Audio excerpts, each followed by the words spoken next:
Hello everybody, welcome to another Train Sim World 2 video. This is the Class 20 on the Tees Valley line. We're going to do this empty steel wagon from Darlington to the Lackenby Grid Sidings. So, in the Class 20, aka the chopper, so it's chopper time, I guess you could say.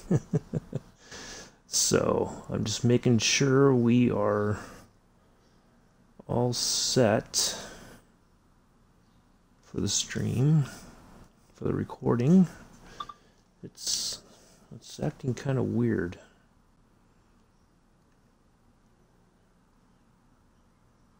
Trying to make sure that Twitch is going on my laptop, but it's like lagging just a bit for some reason.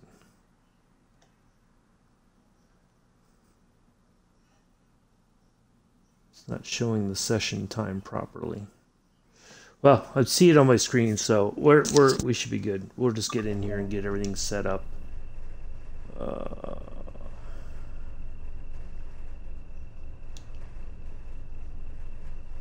I think there's got to be a key somewhere. I think it's over here, isn't it?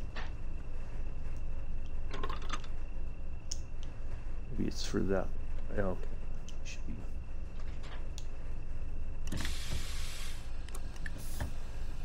Should be good to go. We don't need the cab heaters on. Let's get the instrument lights all the way up. Let's make sure we have all of our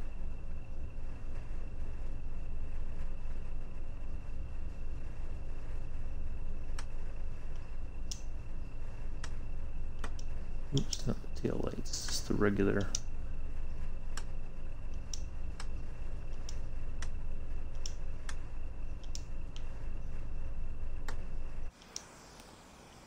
Oh, we're at the other end here.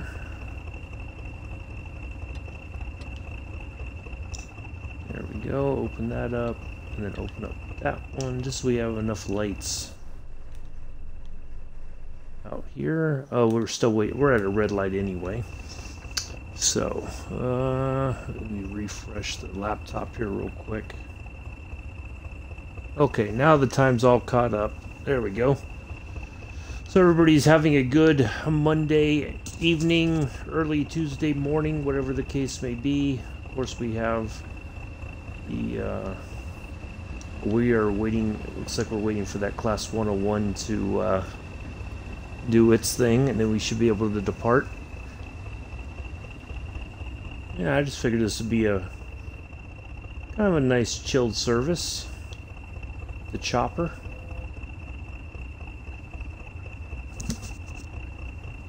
I've been around helicopters before.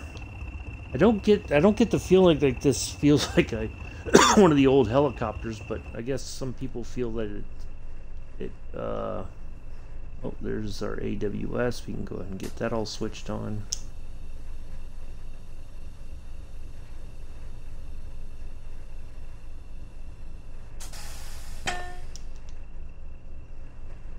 Let's see, anything else? I think we're good.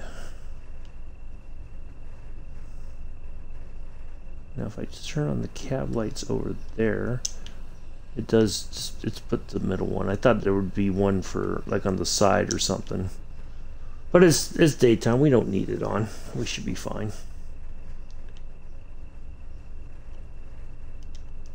So we are there waiting.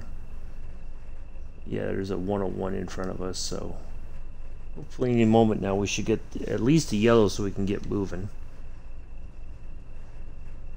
There we go.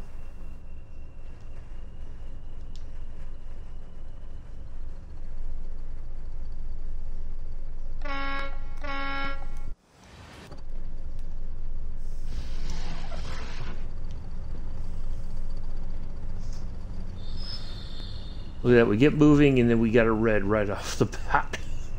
Golly. Right there, because the train is probably slowing. Oh, it'll probably be stopping at some point along the way here. We'll just kind of coast along here at 9 miles an hour. course, our freight drivers all sharply dressed. Still kind of boggles my mind. Like, that just doesn't seem like something a freight driver, you know, I could, like overalls or something I can imagine. I don't know. I could be wrong.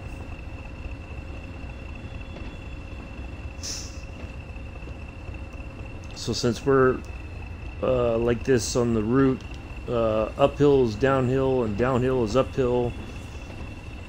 We're on the bizarro world today, as I like to call it. So that's only 18 miles. It shouldn't take very long to get there. It's not a very long train. Of course, if we're chasing a passenger service, we might have a few more reds along the way.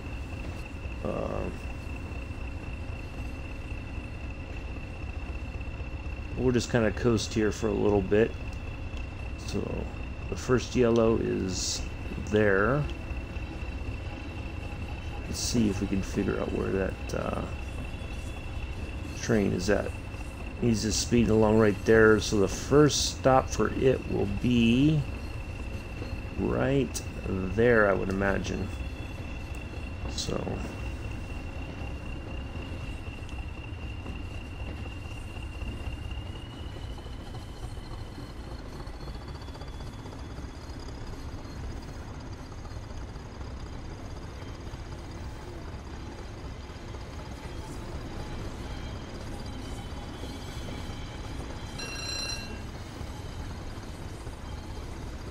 AWS is working. Yeah, it's probably gonna be pretty quiet in the chat. I'll just keep looking over at my laptop just to see if any pops in to say hi. If not, if you just are chilling to listen, the sound of my soothing voice, that's quite all right as well.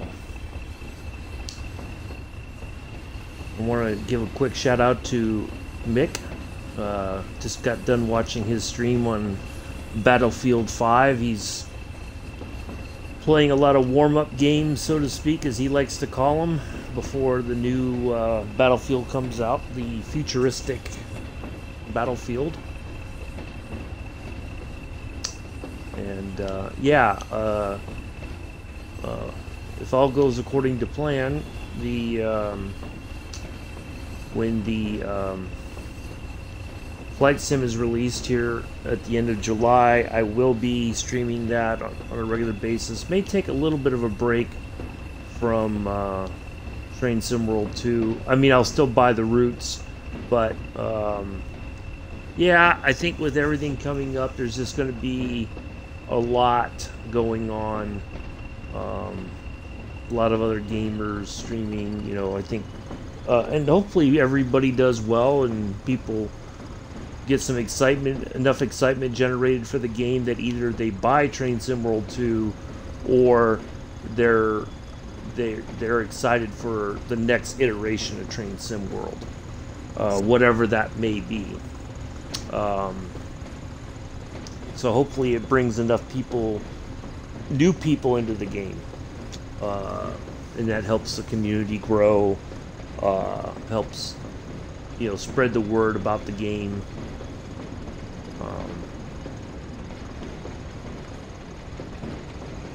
It's got a nice lovely sound as the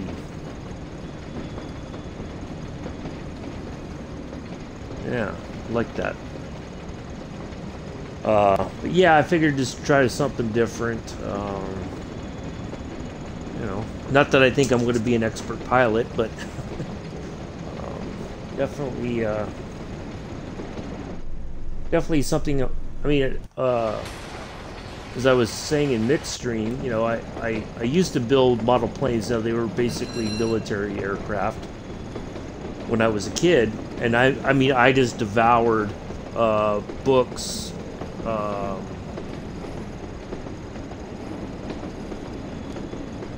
About you know,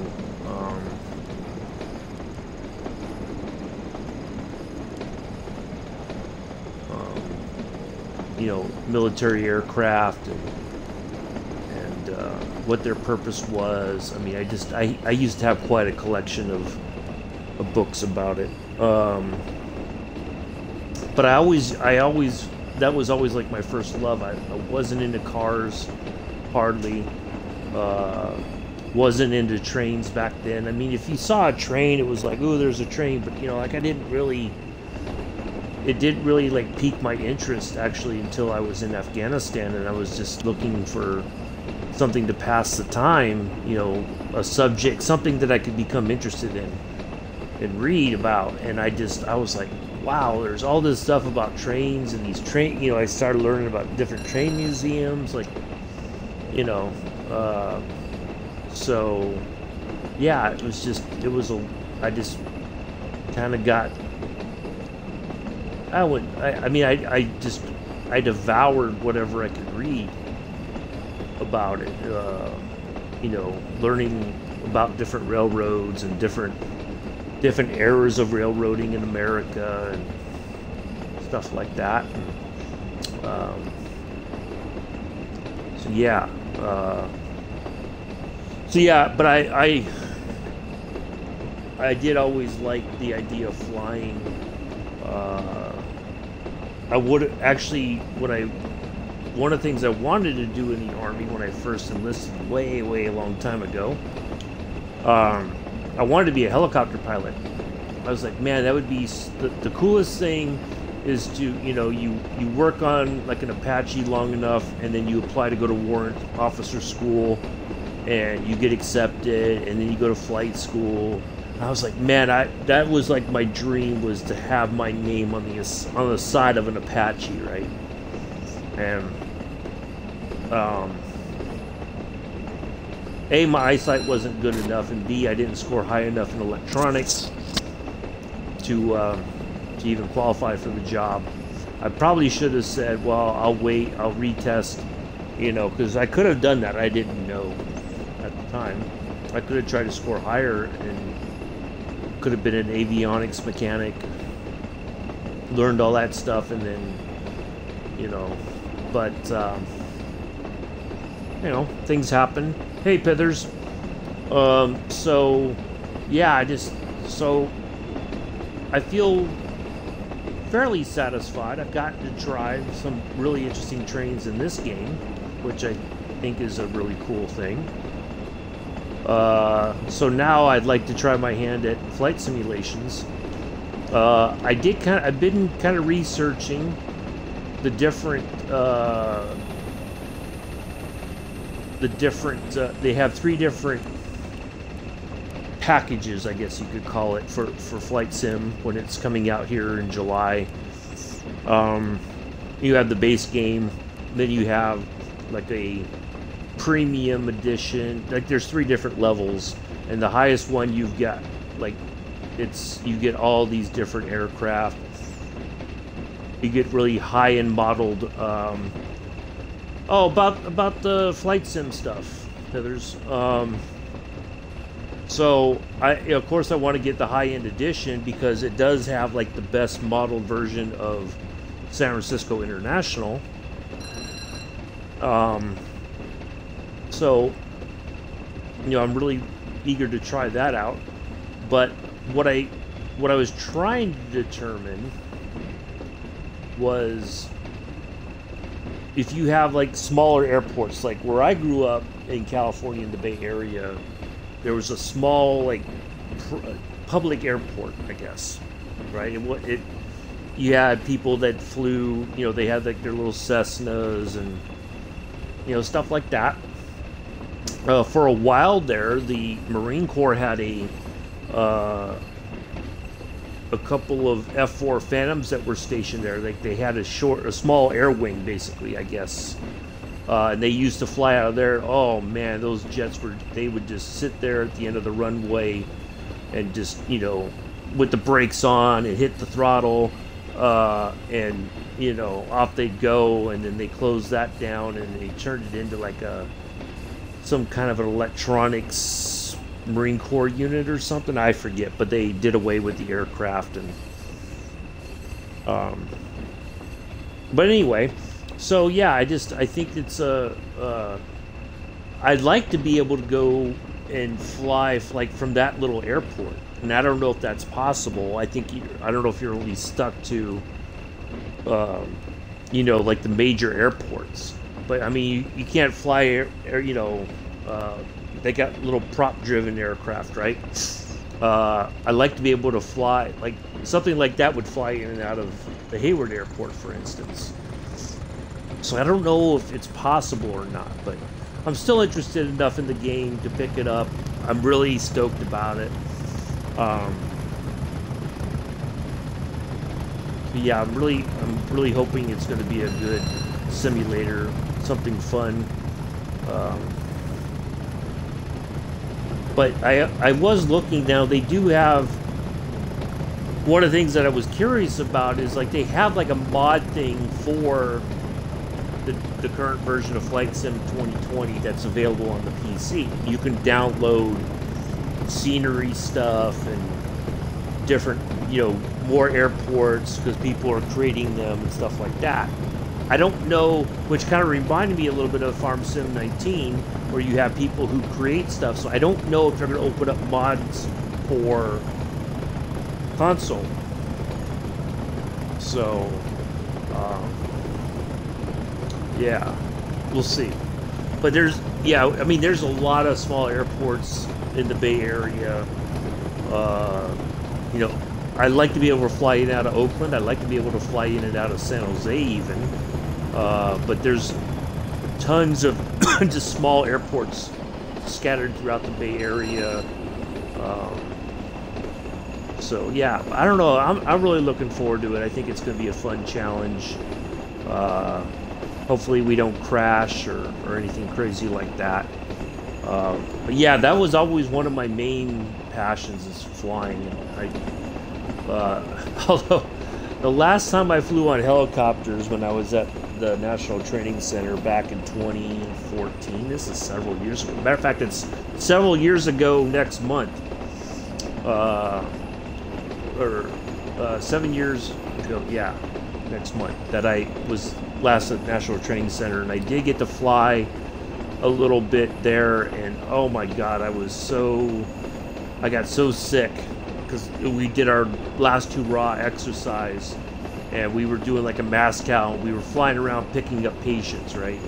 And the pilots, of course, are treating everything like it's a freaking roller coaster, and I'm just like, oh, you know. So, I mean, we landed somewhere. I took 2 steps off the Black Hawk, and I just started throwing up. I was like, oh, I was so miserable, but I just, you know, just stuck with it, and we got everything done, and we got our last mission done for our time out there at Fort Irwin, and but yeah, it was, oh, I was so miserable. Matter of fact, I remember walking back into our little makeshift aid station, and the docs were like, wow, you look green. I was like, oh, I was just so wiped out. And they hooked me up to an IV, and I passed out. Like, I was tired. It was so hot, and just, But yeah, I was fortunate. I was very thankful for the opportunity to get that experience, even if it was a bit miserable. But that was like my best time there ever, quite honestly. And I really enjoyed it. Very fond memories of that time, just with the 2 docs that I was with, and the 2 other medics. It was a blast, and yeah. But no, I didn't. I just rode in them. Basically, so you have somebody who's already trained as a flight medic, right? And then you're like what they call a back wall medic, or just an additional medic on a flight. If they expect a lot of patients, they will sometimes send, if everybody else is tasked out otherwise, they can send another medic into another bird.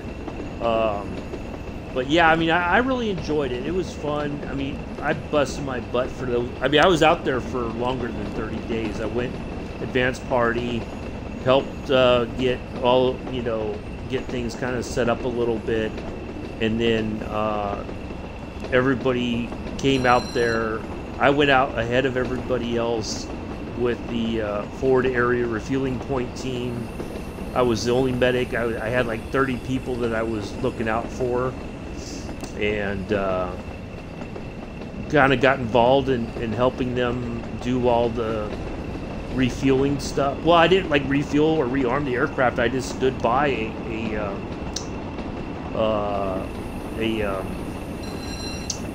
do you call it? A fire extinguisher. No, oh, no, I would not have been able to fly it. No, they would not, no. No, they are not going to trust somebody who's never flown before to get behind the controls of a helicopter. No, I'm not that big of a deal. So, no. Yeah, we were out there for quite a while. So I helped out with that. You know, just keeping an eye to make sure a fire, nothing broke out. You know, it was the least I could do. I didn't have to. It wasn't really like my, you know, they had somebody who should have been doing it, but, you know, like one night we had like a little meeting after our first time, or, you know, a few times running aircraft through the rearm and refueling point. And that was one of the things that people brought up, was that there was nobody was by the fire extinguisher. And after a while, I'm like, well, then I'll do it. If nobody else can, or nobody will do it, I'll do it.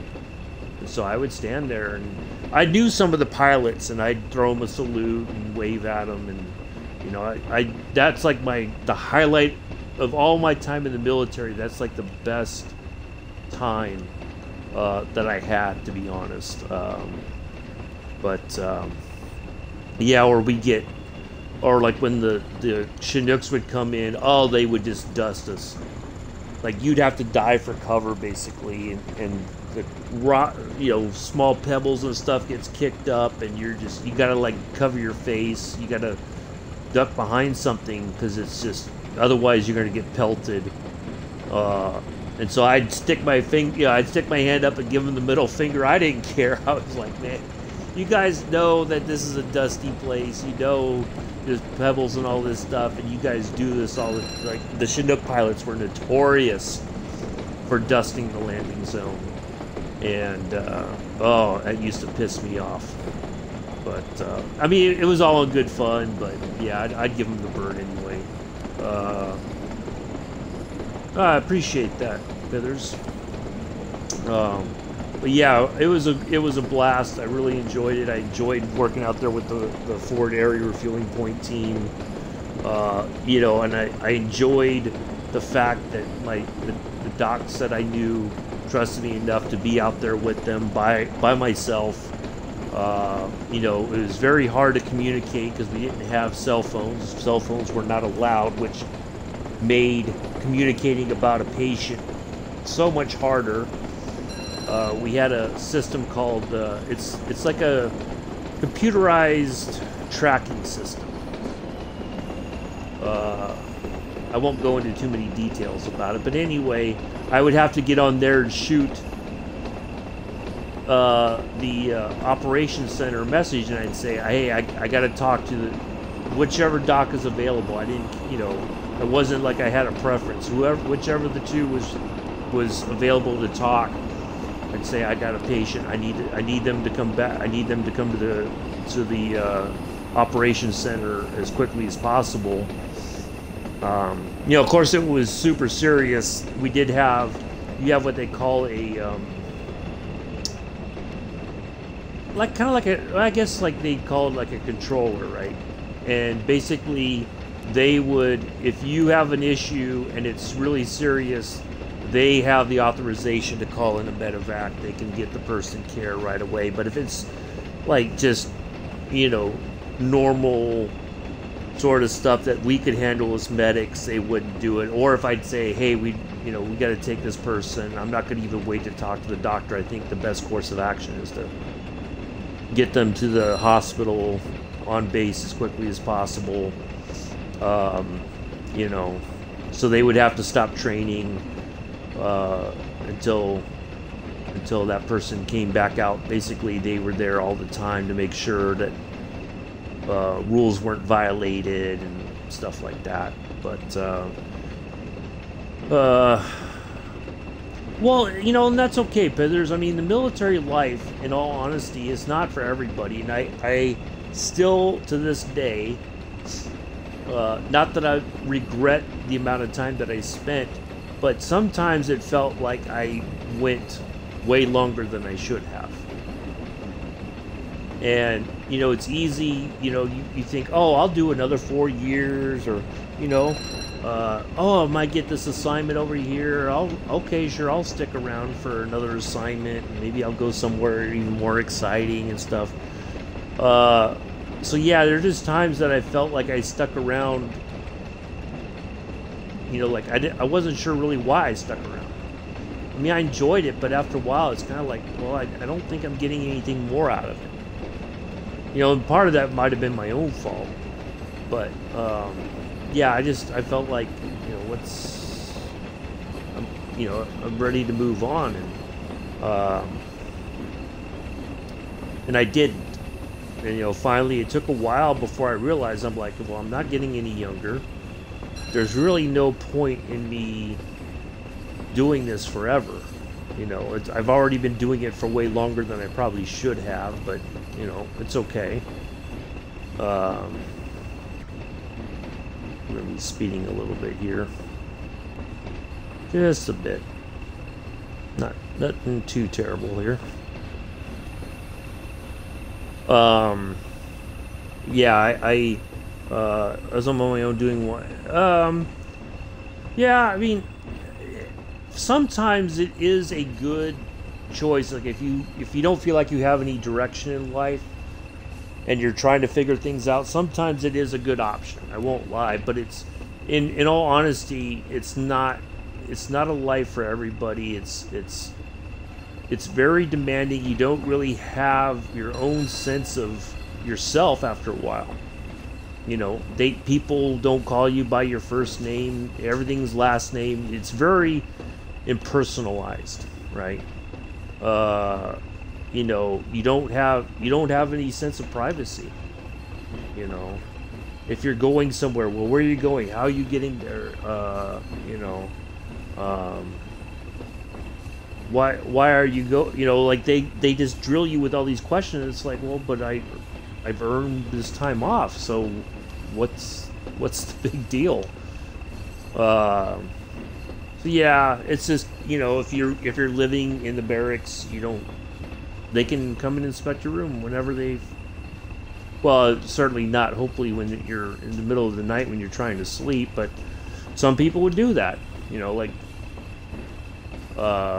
so yeah, there's just little things that after a while you're just like, this stuff isn't making any sense. It's not fun, you know. But I felt that when I made the decision, I kind of pushed to go to the National Training Center, although I'd pushed to train with the Forward Area Refueling Team. Some of the docs I knew, at least one that I knew really good from our time in Afghanistan, wanted me on the team. So there was some pushback about that. How come I was going and not somebody else? But I felt like that was like my last big deal in the Army, right? I knew I was going to be getting out. I'd already made that decision. I was supposed to go to Anchorage, Alaska. Not Anchorage, Fort Wainwright, Alaska. Didn't want to do that. So I was like, once I declined those orders, I was done. They were like, well, then you're going to be done in the Army, you know. And so I was like, okay, fine. So I went with the mindset this was my last hurrah. And I feel confident that I did exceptionally well the entire time that we were there.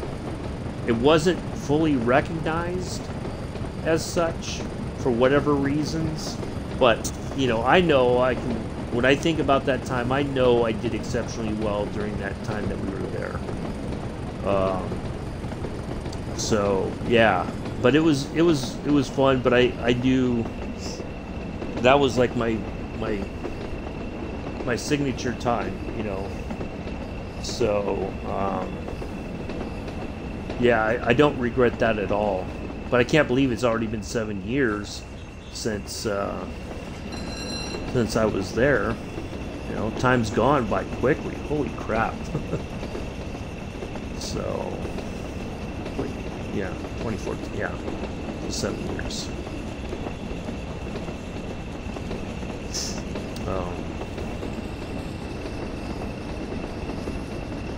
Yeah, it was a blast. So yeah, getting kind of back to what I was talking about, I am looking forward to Flight Sim. I mean, I'll still play Train Sim World 2. I am looking forward to seeing what other things that they have in store for the game, for the players, you know. I think it's going to be fun. I'm looking, you know, and I'm looking forward to seeing what the next version of Train Sim World is going to be, and what we're going to get with that game. Oh, we got another yellow ahead of us.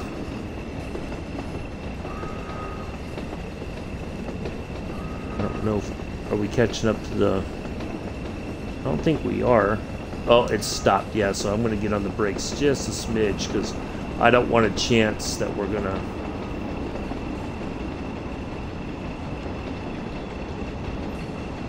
I don't want to... Yeah, I mean, I don't always... You know, I was talking to somebody last week about this, and I said, you know, I have some fond memories of my time in the Army, right? And I think it's true most anywhere you go.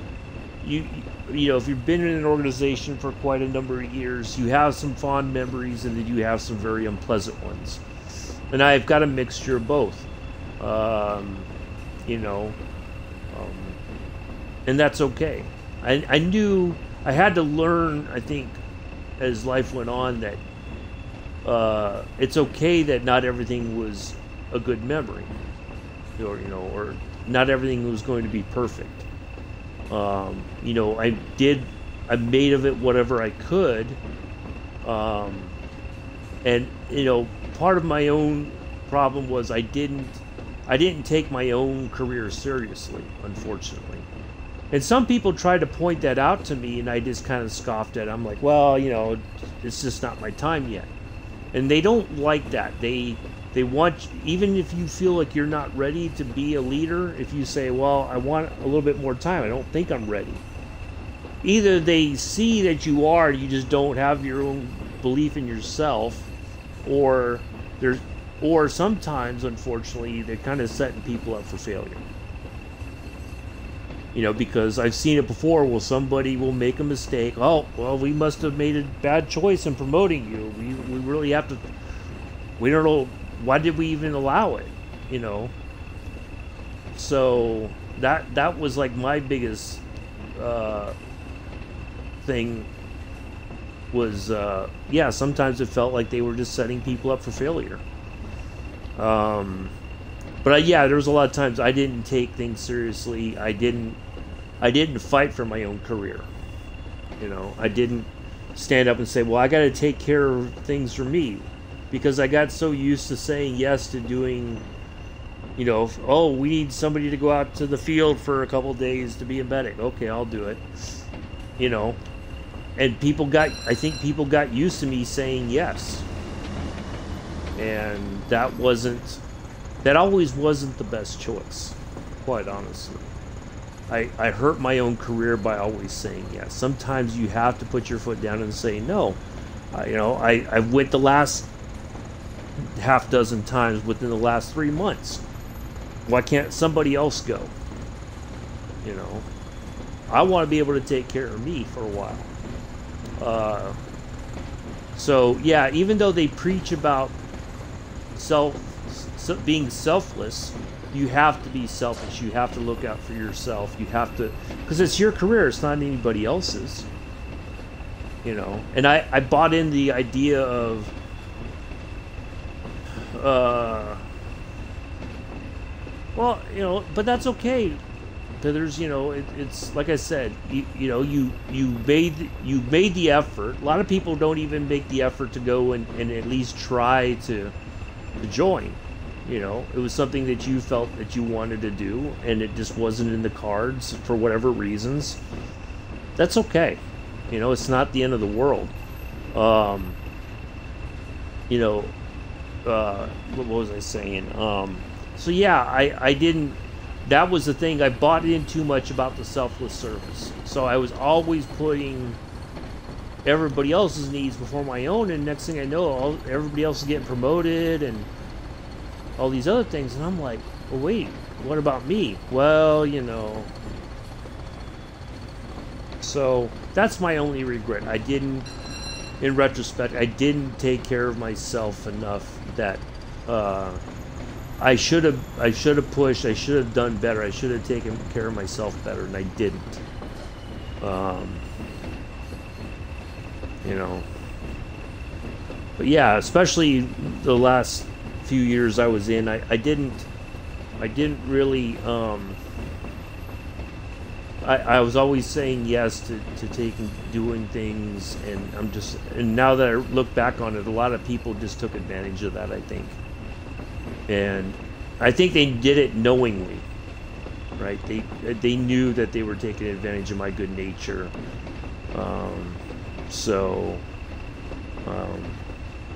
Then they didn't feel bad about it. You know, not even the least bit. They got what they wanted, you know. So, but that was a hard lesson I had to learn.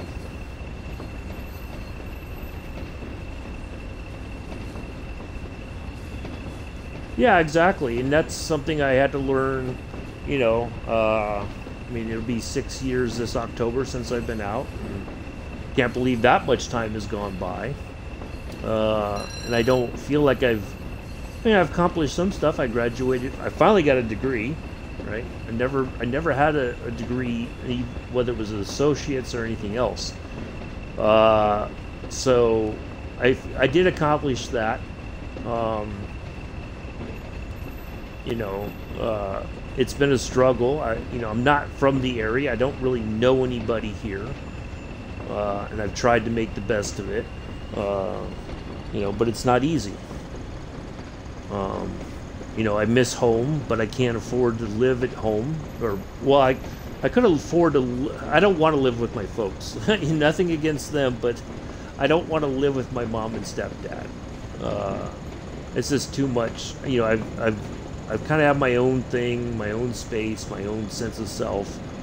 But yeah, I wish I was home. I miss home, but you know, I'm trying to make the best of the situation I have here. As crappy as, well, I wouldn't say as crappy as crazy as it's been. You know, I've tried to put my best foot forward and make the best of the time here. And it has not been easy at all. Not in the least bit. There's plenty of times, trust me, I've been close to throwing in the towel and just giving up.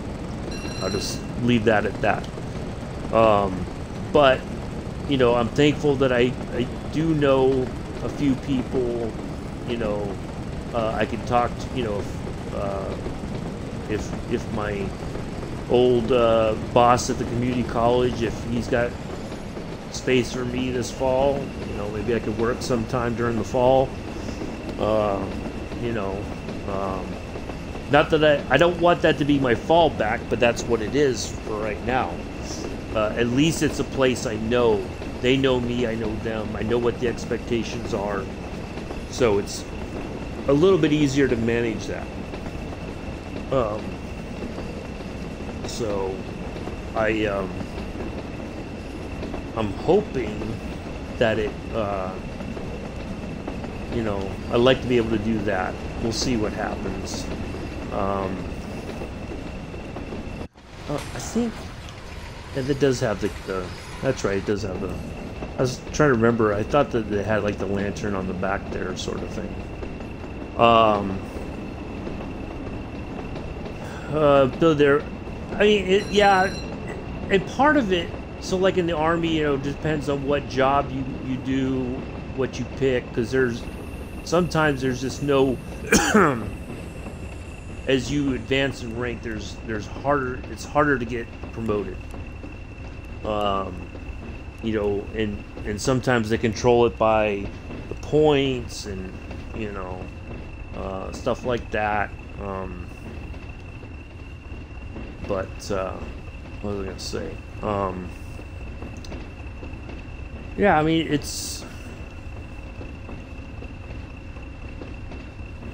mean, I don't know what how the promotion system works in the military in the UK. For us, it was a promotion point system. Early on, you had to go to boards, and they'd ask you a ton of questions. You had to memorize a bunch of crap that you would forget anyway, and you would just have to look it up in a book if you ever needed that information again, and you know, stuff like that. So it's not based on merit per se. It's you know, part of it's merit, but also you have to be recommended. You know, you could go in there and you feel like you nailed it, and they'd be like, nah, no, you didn't nail it. You bungled this. You didn't answer. You know, they can come up with a bunch of different excuses. It's like I knew somebody who applied to get into special forces, and you know, the way it was explained to him, they already kind of know who they want, right? Amongst all the applicants. And you go there with the mindset that you're going to make it, and you don't, and it's simply because not all of your push-ups were counted, even though you, by the regulations, you feel like you did them all correctly. Well, you can't argue with, you know, you could try to plead your case, but the person who counts them said, no, you weren't doing them correctly. And that's the final verdict. You know. So a lot of times they know who they prefer over other people when it comes to promotions and awards and things like that. It's a very, at least here in the American military, it's very political a lot of times. If you are, for the most part, if you're well liked in the organization, you don't necessarily rock the boat. You don't, you know, you kind of just go along the party line, so to speak. You know, you're going to go far. But if you are the kind of person who rocks the boat, they're going to make it difficult for you. You know, they're not going to tolerate that very well. And I know firsthand because, you know, there were plenty of times, and part of it was because I was older when I was last in. I was in my 40s. And I would question stuff like this, you know, the things you're having us do don't make any sense.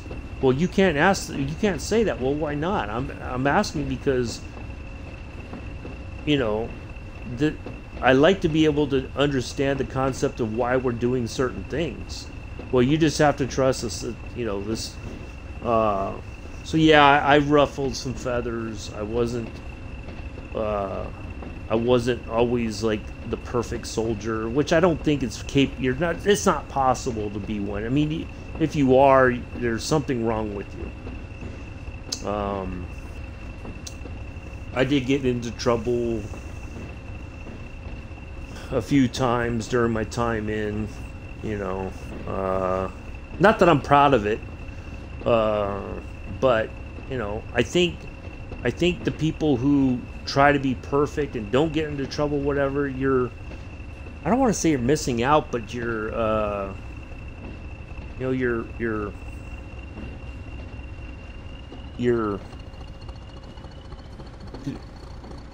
like, it's not healthy, I don't think, you know.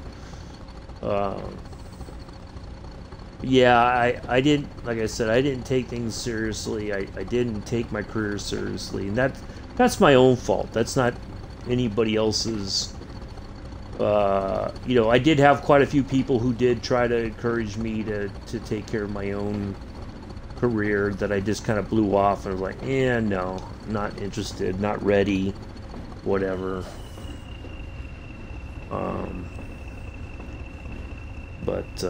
But yeah, I don't know how somehow we ended up on my military time, I guess thinking about flying and stuff, but yeah, I'm looking forward to sharing the game with everybody. I'll be streaming it once we get it in July 27th, I think is the date for the you know, and I know plenty of people like my uncle, my dad's brother. He did a lot of truck driving, but it took a toll on him too. Like it really took a toll on his health. The last job he was working at, they did short distance hauls from Birmingham to Atlanta and back. So that was like 4 hours to Atlanta and 4 hours back to Birmingham, and he was home at night. So his wife at the time greatly appreciated that, I think. But then he would do some local stuff here and there. But he enjoyed it, I think. You know, he got to see... I think he did that when he got out of the Army. He was a artilleryman. And I think he got his truck driver's license and, you know... Yeah, I don't know. I didn't expect to really talk about it. Sometimes I notice that something will be said and it kind of leads to a different conversation, you know, in the chat. And yeah, I just but yeah, I am looking forward to Flight Sim and sharing that. And I don't really know what to expect with the game.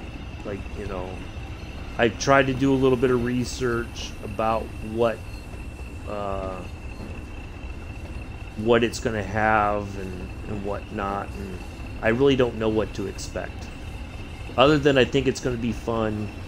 Oh man, this coming into Lackenby always just drives me insane because you have this insane downhill and you can only go 10 miles an hour. It's like on and off the brakes. Yeah, there is. There's a lot of great scenery. You know, there's people that they just live on the road basically. And I mean, it does sound romantic, for lack of a better term. You know, the notion of, you know, you've got your truck and it's got a sleeper cab and, you know, you're just driving around place to place. But I mean, for some people that's the life. But I thought about it for a while, but I'm just like, yeah, that's not me. You know, not my sort of thing. No, I'm not gonna have a captain's hat or anything. I'm just gonna try to make it enjoyable and just have fun. And you know, I probably have to play the game a few times before I stream it just to get comfortable with it. Like I said, I don't really know what to expect because it's a PC game that's being ported over. You can get a like a flight stick with I think Thrustmaster. I was talking about this earlier. Thrustmaster makes one that it's got the throttle and the joystick basically all in one unit. So probably look at that. They're not too expensive on Amazon. So yeah, I'm looking forward to giving it a go and trying it out, and you know, hopefully Peterbilt, I remember those were very popular for quite a long time when I was young. But I mean, I'd see the trucks on the road, but I never, you know, you get the trucker to honk the horn when you're driving, you know, when you're with the family on the family car trip or whatever. But that was something that never really appealed to me. Like I understood that it was a job that was like necessary to keep goods moving basically, but it wasn't something Oh, so we're gonna have to uncouple and then pull the locomotives into the shunting yard. Okay, nice. Uh, yeah, just what like I I don't know what I gravitated towards military aircraft at an early age. Of course, like the space shuttle program. I was really excited about that. The learning the history of NASA and the moon landings and stuff like that. I was um, but let's make sure. I think all of our points are set. But let's just make sure nothing got changed. So that's our stop point, and I think we're gonna pull somewhere. I don't know. We'll find out here once we get the stuff uncoupled. Yeah, I mean, there's just stuff that just didn't. I mean, the only cars, quite honestly, I cared about at the time was the Ferrari on Magnum PI, the Ferrari on Miami Vice, and Knight Rider. That was the only three cars that I knew. The rest of it was just kind of like, yeah. I used to watch racing on TV, but it wasn't, it's not the same as actually going to the races and seeing the cars and all that. Yeah. So yeah, cars were not my thing at all. Never cared for them.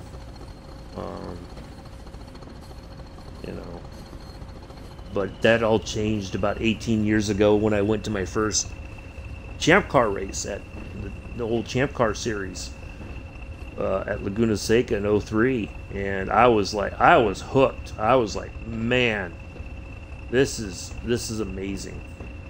And went to the American Le Mans series that same year, and I was hooked even more. I was like, oh my god, this is incredible. You had all these different cars, and just oh boy, was I bit by the bug big time. But yeah, and then I just got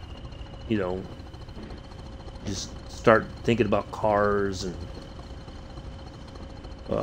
then the first time, let's see, it's been 16 years since I went to my first historic race at Monterey, at Laguna Seca. And, well, I mean, NASCAR, I've been to one NASCAR race. Well, I didn't go to the race. I went to practice and qualifying at Sonoma. And I wasn't impressed, I'll be honest. Like, the way... Like, they want fans. They always talk about, they love the fans and everything. But they don't really want you there. Right? They don't... When it comes to being at the track, they have a very sour attitude about the fans.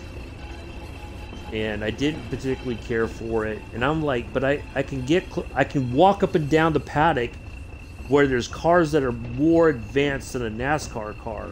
And you're telling me I can't walk through the paddock.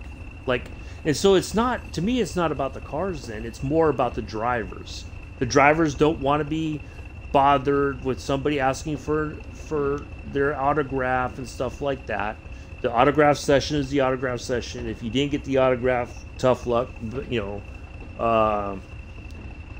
yeah, I mean, I used to watch it on TV if there was nothing else on, but I just never really cared for their product, basically, right? And I think that what really soured me is actually going to the track on a NASCAR weekend and going like, man, they don't treat the fans very well, right? They say they do. They, like I said, they talk, oh, we love the fans, and we thank you fans for having another great year, and blah blah blah. And I'm just like, it's just all baloney. So yeah, I just didn't care too much for that. Yeah, I don't really I don't really follow NASCAR anymore. I don't really know the drivers. My folks do, but I don't really. Yeah, it is. But even after a while, that was like, it's kind of more.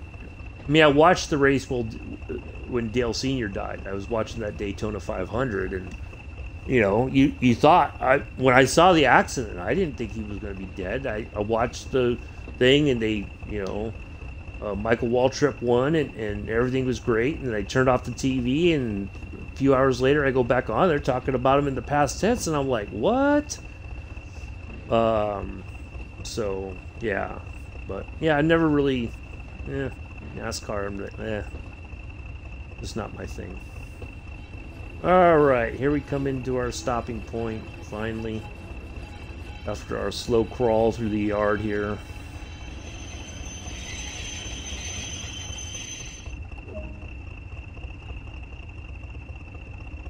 All right, let's get this unhooked.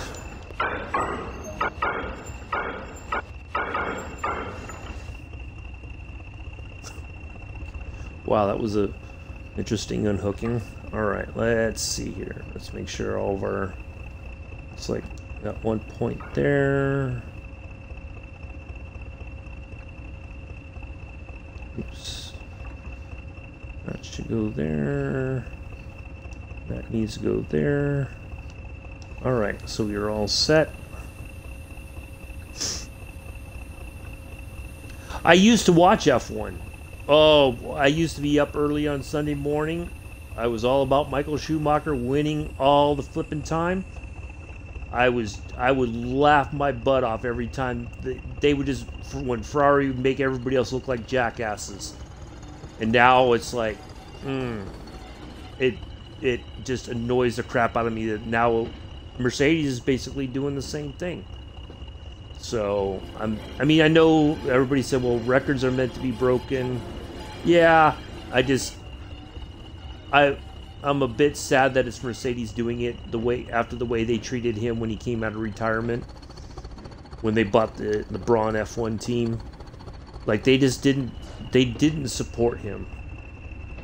They didn't give him, I think, everything that he could have used to succeed. I don't know, but nope, I didn't follow. Well, that's another thing. I used to be big into football, and after a while, I'm like, nope. I just gave up on it because it's mainly bad officiating. That's the one thing that just did me in, was the really terrible officiating.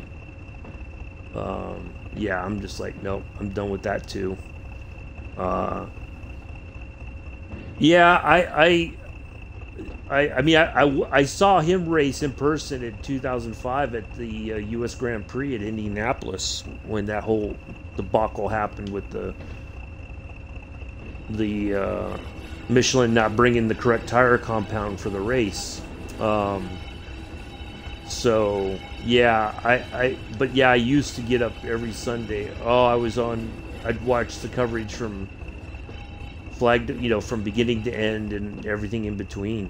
Yeah, and I would just be tickled pink every time he'd win, and everybody's just like, what can we do to stop Ferrari? Well, you create a tire situation and you punish them, and that's how you beat Ferrari. That was the only way they could do it. They couldn't do it any other way. They couldn't figure out a way to develop a car that was better. They had to do a stupid tire rule. Yeah, I did see him live in person. Yeah, matter of fact, I went when they did the interview. Him and oh god, I can't think of his name now. He was on the Speed Channel. Anyway, yep, saw him in person. But anyway, that's gonna be it for this stream. Greatly appreciate. I guess Pithers and I had a conversation that pretty much the entire time. I had a couple other people lurking, but yeah, I'm hoping Mick does well, and but I think there's gonna be pressure because of his last name. But anyway, that's gonna be it. Thanks all for coming in. I'm gonna get this downloaded, and it'll be a premiere for early tomorrow morning. And that'll be it. So take care. Enjoy the rest of your Monday or early Tuesday morning, whatever the case may be. And I will see you all. If I can, ooh, that's not what I. There we go.